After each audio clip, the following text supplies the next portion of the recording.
these transfer portal numbers are getting out of control. They said this year in college football, 11,000 players entered the transfer portal. I'll say that again, guys. 11,000. As you can see on the graphic on the right, you can see, the first year in 2018, 1,700. Then it went down in 2019 to 1,600. Then it went up 2,600. Next year, 3,000. Next year, 3,500. Next year, 3,800. And this year, they said 11,000 players. They said more than 25% of college football is in the transfer portal. Do you guys even know all the players that play for your team anymore? I don't. I don't know all the players on my favorite team anymore because it changes every day. Every day when I go check my sports apps and I check, we just got this guy in the portal. Oh, these 3 guys just left in the portal. How am I supposed to keep up with this? It's even getting to the point where it's hard to take pride in your team because guys change so much. You could even lose your star quarterback. That's what happened in Washington State. They lost their star quarterback, who they got from a lower level. They found him at Incarnate Word, gave him the opportunity. And what does he do? He repays them by jumping in that portal and going getting more money and notoriety at Miami. I don't blame him for doing it because the way the rules are set up, he's allowed to. But it just sucks for Washington State how they just lose out, It's like, come on, there has to be some type of school pride, some type of tradition. I think the NCAA needs to step up and they need to, have some rules, make a salary cap so that we can see, college football have some kind of order. Right now, it's in chaos. Right now, it's in craziness. And that will end college football. If it keeps going like this, you'll see schools filing for bankruptcy, or what they'll do is they just won't play football. They'll play the other sports because they won't be able to afford these monster mega NIL deals. Then having to pay these coaches all this money. A lot of these schools are not Alabama. A lot of these schools are not Miami. A lot of these schools are not Oregon and Texas A&M. There's a lot of smaller schools that you have to think about. And how is an Iowa? How is a Wisconsin, paying to compete with the Ohio State, with the Michigan, with the Oregon? How is a Vanderbilt paying to compete with the Georgia, Alabama, Texas A&M, Texas? It doesn't make sense.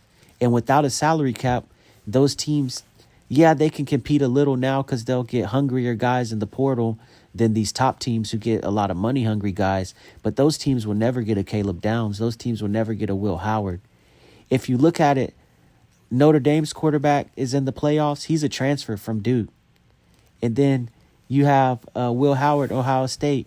He's a transfer from Kansas State. Like, this is clearly impacting college football. And those guys back in the day would have stayed at their school. I think an easy fix for it is implementing the rule they had before where you have to sit a year. I think this would help end all this craziness and chaos. You do the salary cap and then you do sit a year. Because at this point, we know that the NCAA and the universities were taking advantage of players for all these years. But these aren't the players that are in college football right now. Those players never experienced that. Send checks to all the guys that played in the past that got taken advantage of, that got exploited. But these guys that are in college now and since 2018, they've been, exposing the system. They've been taking advantage of the system to where now it's out of control. And you don't want your product to turn to the NBA where contracts are not guaranteed and guys aren't as hungry and guys, are sitting out games because they want to transfer, which we've already seen some. We see a lot of guys sit out bowl games. We saw Cam Ward. He showed how much pride he had for the University of Miami by sitting out that second half of the bowl game, the Pop-Tart bowl game.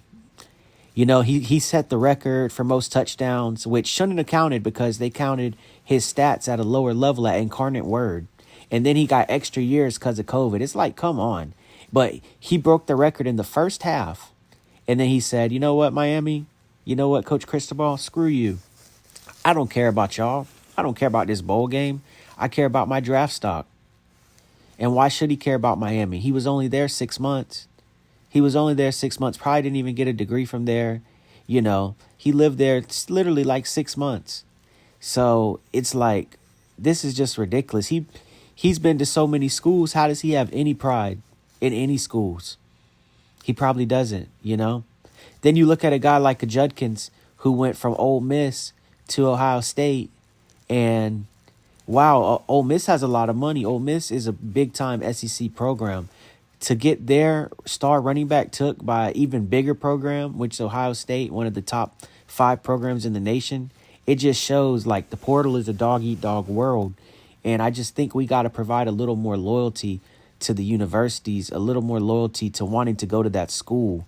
You've seen guys back in the day really represent their university, really represent their school. It was about going and playing at Alabama. It was at going and playing at Notre Dame. It was at going and playing at Florida. And they wanted to put, you know, that jersey on them. And that meant the most, you know. Now it's about who can pay me the most. I don't care about the school. I don't care about the traditions. I don't care about who the coach is or the players that came before me. I just care about making money now. And a lot of these guys I've noticed, it seems like a lot of them are not even looking towards the NFL anymore. You'll see some of these 5-star guys transfer, like a Jalen Rashada. They'll transfer so much, it's clear that they're chasing that NIL bag. It's clear that they don't really think that they're an NFL player. They think that they need to get all this money now. And we're going to keep seeing that more until they take some rules into effect. And it's really sad to see, because I used to really love college football, and it's like YouTube. It's kind of an analogy. I do this for free because I'm not monetized, because I love talking about sports. I love sports. I love talking about it. I love arguing with people in the comments. You know, it's all fun. And if you love something enough, you do it for free. But now these guys are getting paid so much.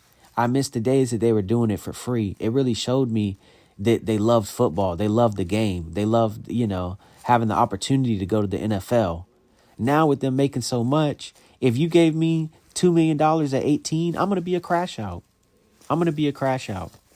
I'll probably stop. I'll probably play 1 year of football, or might not even play, especially if I get redshirted. And then, I'll go scheme another team for another $1 million. And then I'll go try to scheme another team for another $1 million in my 3rd year. And then then my 4th year, I'll probably just go ahead and quit, because I already secured $4 million. So it's like, how can you be hungry? Or just being 18 with all that money, it's going to mess with your mind. You're not going to know how to budget it. You're not going to know how to act. You're going to be out of control. I'm honestly surprised with the amount of money that some of these college kids have gotten so far, that we haven't seen more cases of guys crashing out, you know, because this is a lot of money they're getting at a young age. And it takes a lot of responsibility to manage that and not just be out here wilding, and to still focus on football, you know. But I just believe that college football needs to change. The sport I loved is gone forever. And I really hope that we can get it back somehow. I really hope that they look into valuing records, traditions, you know, the teams, and we kind of get it under control, where I can watch a guy at my school develop for 4 years and really feel like I got to know that player and see what he becomes, you know. Have guys do that, you know, kind of like Dabo's doing at Clemson. Not everybody, and you get some transfers, make a certain amount of transfers you can get, but rosters you shouldn't be allowed to change 40, 50 players on the roster. That's not good for the coaches. That's not good for the players. That's not good for nobody. That's not good for the fans either. No, they want to know what players they have on the team. They want to see some of the same guys. They want to, you know, see those guys in the community. You can't even build relationships that fast. But hopefully something will change and they can get this under control, or I believe that college football, you know, could come to an end. It'll just become like the G League of the NFL, and these teams will all become corporations, which they kind of already are, because at this point, we all know nobody has, you know, learned in school in a long time. They're not student athletes no more. These are employees. They're getting paid millions. So stop with that nonsense. So yeah, it's time to start treating them like that. And if you have to privatize and get away from the NCAA and end college football as we know it, then you need to do that. But there needs to be some kind of rules. There needs to be some kind of governance.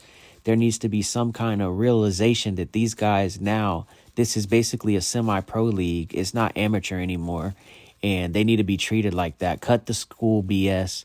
Cut all this. We just give them money and they don't have to do anything BS. No, we need real firm contracts.